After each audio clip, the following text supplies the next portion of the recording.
Друзья, продолжая писать ирисы, сегодня сделаем новую картину. Холст на подрамнике, на котором буду писать, 40 на 50. Пишите на удобном для вас формате, но нежелательно брать уж совсем мелкие форматы. Обычно такие форматики берут те, кто в себе не уверен. Но это только еще больше усложняет обучение. Не дает возможность использовать широкие кисти, мастихин. Но если вы не решаетесь взять формат побольше, трудитесь на своем любимом формате. Главное, трудитесь с удовольствием. Для работы я использовала разные фото, но больше стараюсь делать свои фотографии, чтобы не затрагивать чувства других авторов. В любой ситуации, как правило, мы не срисовываем с фото, а компонуем, получая интересную нам композицию. Иногда меняем расположение цветов, освещение или то, что мы считаем нужно для нашей работы.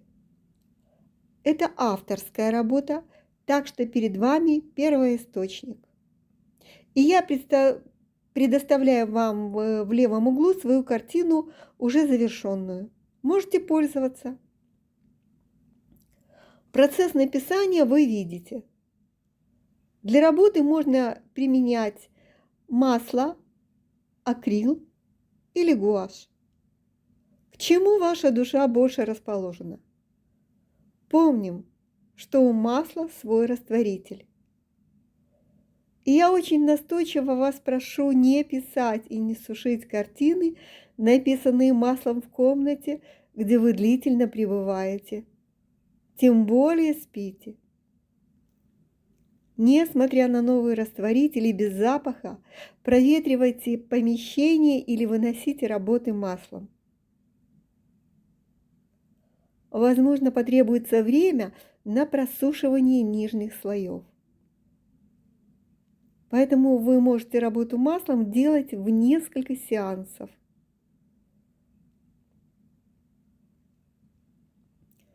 Современные художники часто используют акрил. Он прекрасно растворяется водой.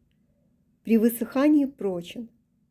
Многие делают акрилом самостоятельные работы.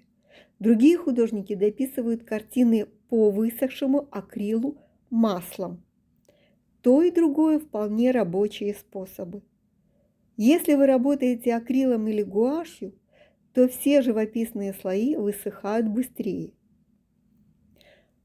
Пронаблюдайте изменения в цвете в своих работах с высыханием и учитывайте.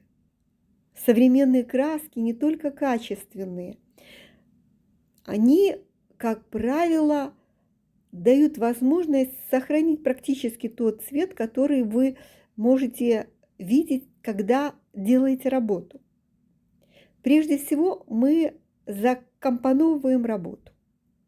Композиция картины важна, так как если художник прекрасно разобрался с тоновым решением, сделал отличную живописную прописку, но композиция страдает, то все потуги на смарку. Итак, наши композиционные задачи. Показать главное и второстепенное в картине, передать плановость, воздушную перспективу. И сделать так, чтобы окружение работало на главный цветок, на который мы акцентировали свое внимание и внимание зрителя. Выполняя живопись, мы тоже акцентируем внимание на главном цветке. Детализация в картине касается практически только его. Поэтому с любовью рассматриваем его и предоставим возможность влюбиться всем созерцателям нашего творчества. Начинаем писать больших цветовых пятен. Заполняем поверхность холста. Работаем широкой кистью. Ни на какие случайные мелкие детали не отвлекаемся. Создаем целостную композицию. Начинаем с объединения всех деталей в единое целое. И по завершению работы, после детализации, опять проверяем эту целостность. И главное, пишем, только имея огромное вдохновение, с которым невозможно иначе совладать, кроме как выплеснуть его на холст. В работе много солнечных цветов. Желтый, оранжевый, красный, теплый зеленый. Холодные цвета еще больше подчеркивают солнечное тепло основной цветовой палитры. Ваша энергетика обязательно создаст ту атмосферу в картине, то настроение, с которым вы писали свое творение.